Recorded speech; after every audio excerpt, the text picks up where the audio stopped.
Derrière moi, vous pouvez voir le mur occidental. Mais ceci est aussi le mur occidental, tout comme celui-ci, et cette partie également. Toutes ces sections font partie de l'ensemble du mur occidental.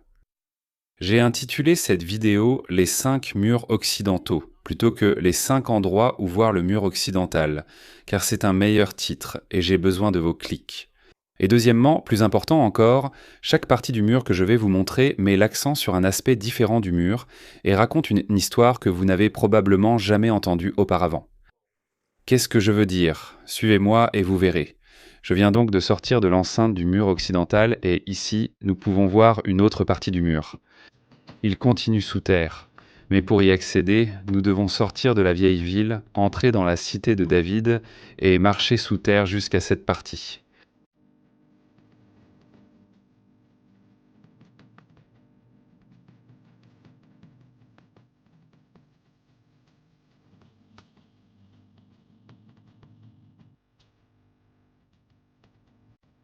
Nous sommes maintenant dans la cité de David.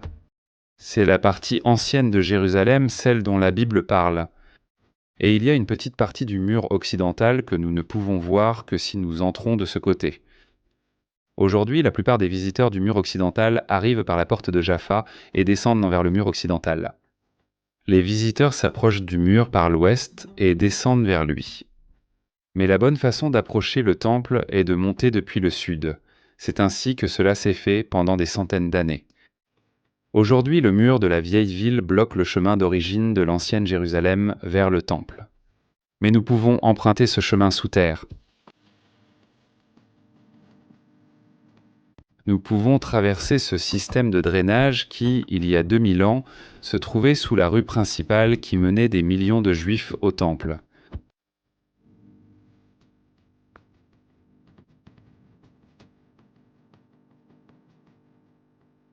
À mesure que nous nous rapprochons du mur occidental, nous pouvons voir les énormes pierres que les Romains ont jetées du temple sur la rue en contrebas. Ces pierres ont brisé la rue et se sont retrouvées coincées dans le système de drainage. Et qu'est-ce qu'on peut voir ici? Une partie du mur occidental. Cette partie est la couche de fondation, qui se trouvait sous terre il y a 2000 ans, tout comme aujourd'hui. Vous pouvez voir que les bâtisseurs n'ont pas pris le temps de tailler parfaitement les pierres parce qu'ils savaient qu'elles seraient en dessous terre et que personne ne les verrait. Donc pour résumer, si vous voulez voir la partie la plus lisse du mur occidental, vous devez venir de la bonne direction, celle par laquelle les pèlerins approchaient du temple il y a 2000 ans. Maintenant, nous allons sortir à la lumière et voir le côté le plus impressionnant du mur.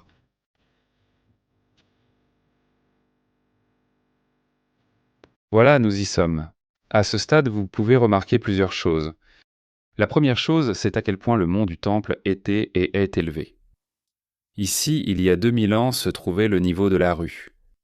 La place du mur occidental que vous connaissez aujourd'hui se trouve là-haut, mais ce n'est qu'en se tenant ici que l'on peut apprécier ce que le roi Hérode a construit.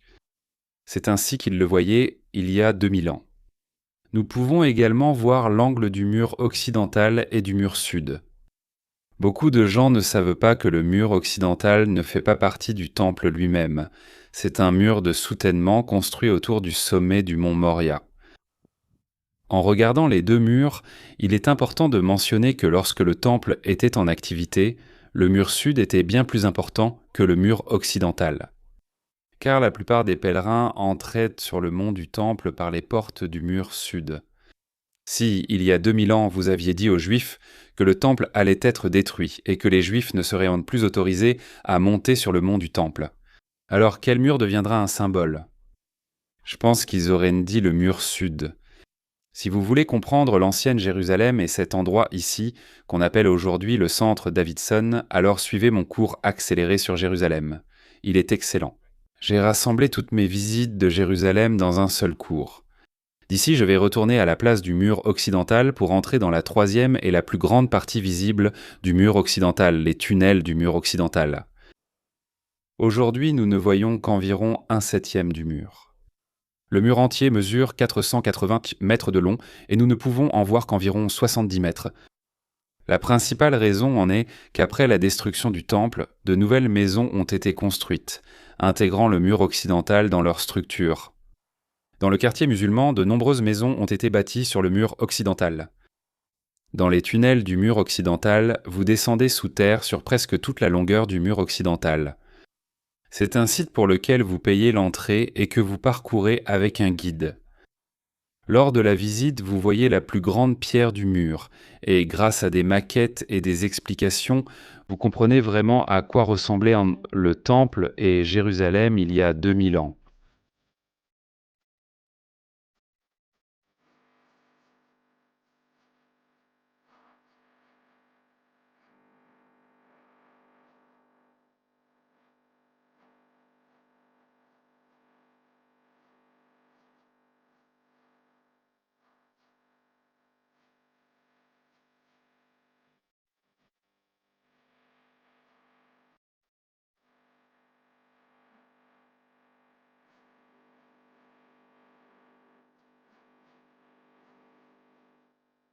La dernière partie du mur occidental que je veux vous montrer s'appelle le petit mur occidental. Il est au cœur du quartier musulman. Lorsque nous avons fait la visite du tunnel, nous avons marché sous cette partie. Il y a 2 ou 3 choses que j'aime à propos de cet endroit. D'abord, c'est très calme. Pas beaucoup de gens le connaissent. Et il y a aussi de l'ombre. Sur la place du mur occidental, c'est terrible. Vous venez avec un groupe en été et il fait tellement chaud, il n'y a pas d'ombre. Donc ici, nous avons de l'ombre et d'une certaine manière, cette partie était plus sacrée parce que nous sommes plus proches de l'endroit où se trouvait le temple. Mais ce que j'aime le plus, c'est que ce parc était gratuit et qu'il n'appartient à personne. Pour voir la première partie que je vous ai montrée, il faut entrer dans la cité de David, pour laquelle il faut payer l'entrée. L'angle du mur occidental et du mur sud se trouve dans le centre Davidson, dont l'entrée est aussi payante. C'est pareil pour la visite des tunnels. La place du mur occidental est gratuite, mais gérée par le Centre du patrimoine du mur occidental. Le mur occidental, véritable synagogue orthodoxe en plein air, impose une séparation entre hommes et femmes. Si vous voulez visiter le mur occidental en famille et gratuitement, c'est le seul endroit où vous pouvez le faire. La tradition veut que l'on écrive ses vœux sur un papier et qu'on le glisse entre les pierres du mur occidental. Il y a de très nombreuses traditions à Jérusalem, des traditions juives, des traditions catholiques, et les croisés étaient entre les maîtres dans l'art de mélanger les traditions. J'ai remarqué quelque chose que personne d'autre n'avait remarqué. Il n'y a pas une seule tradition qui ait été lancée par un influenceur. En tant que youtubeur avec presque 400 000 abonnés, je pense que j'ai le droit de lancer une nouvelle tradition à Jérusalem. Alors je l'ai fait. Au lieu d'écrire ce que vous souhaitez, pourquoi ne pas écrire ce pourquoi vous êtes reconnaissant? Il y a environ 2 ans, je suis allé courir avec les gars du kibbutz. J'ai soudain ressenti une douleur au genou. Rien de dramatique. Je ne suis pas tombé. Je n'ai pas eu d'accident. Je n'avais pas de cancer. C'était juste une petite douleur qui m'a empêché de faire des visites guidées pendant quelques mois. Lors de ma première visite guidée à mon retour, je guidais une famille qui était venue des États-Unis pour un mariage en Israël. Et il m'est venu à l'esprit que beaucoup de bonnes choses avaient dû se produire pour que je sois là avec eux. Alors avec eux, j'ai commencé cette tradition. Maintenant, revenons dans le monde occidental.